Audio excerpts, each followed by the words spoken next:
د 55 ساعتونو راهیسې لا هم د سلګونو افغانانو د مرګ او ژوند درک نسته. اسلامي امارت یې د موندلو لپاره پلاوی وټاکه.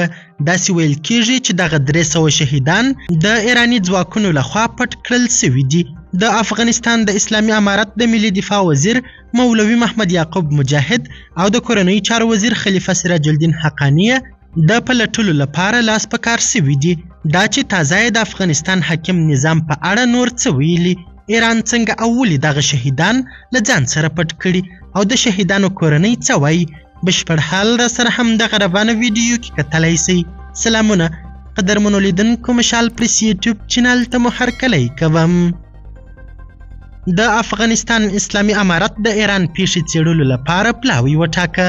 په داسې حال کې چې د پاکستان او ایران پر سرحدي پوله د افغان کډوالو د ډلهییزې وژنې په اړه لومړني معلومات دا دي چې جسدونه لا هم هلته په دره کې پراته دي او د پیښې احوال ټپي کسانو له صحنې څخه را ایستلی دی. اسلامي امارت د پیښې د څرنګوالي او حقیقت معلومولو لپاره یو پلاوی وټاکه.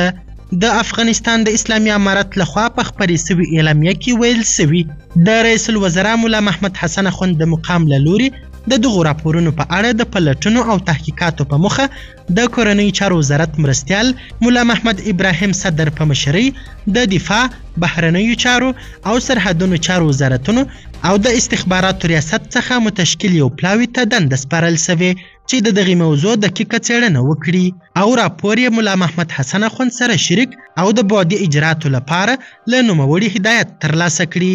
اعلامیه کې ادعا سوې چې دغه پلاوي پرون تېره شپه او نن مسلسل کار کړی او هڅه کوي چې ژر تر ژره د موضوع حقیقت معلوم او هیوادوالو ته موضوع روښانه کړي. د افغانانو دغه ډلهییزه وژنه ایران ردوي. د دغه ډلهییزې وژنې په اړه د ایران دولت وایي چې دغه خبرونه او ادعاوې ناسمې دي. په همدې تړاو په کابل کې د ایران سفیر حسن کاظمي قومي هم په خپل ایکس پاڼه یعنی پخواني ټویټر کې د ایران په خاوره کې د افغانانو وژنه اوازه وبلله او د هغو د ردولو ترڅنګ یې وویل چې د باوري سرچینو له لارې د مستقیمو پلټنو پایلې ښیي چې په ساروان پوله کې د لسګونو ناقانونه اتباعو د وژل کېدو خبرونه ناسم دي. یو شمېر سرچینې وایي چې دغه جسدونه د ایراني ځواکونو لخوا پټ کړل سوي دي، خو حسن کاظمي قومي په عین حال کې پر پیښه اعتراف کړی او ویلي دي چې د ناقانونه اتباعو د غیر قانوني داخلېدو په وړاندې قانوني چلند د هر هیواد مشروع حق دی او د هر هیواد د پوله ساتونکي ځواکونه مکلف دي چې د غیر قانوني داخلېدو مخه ونیسي.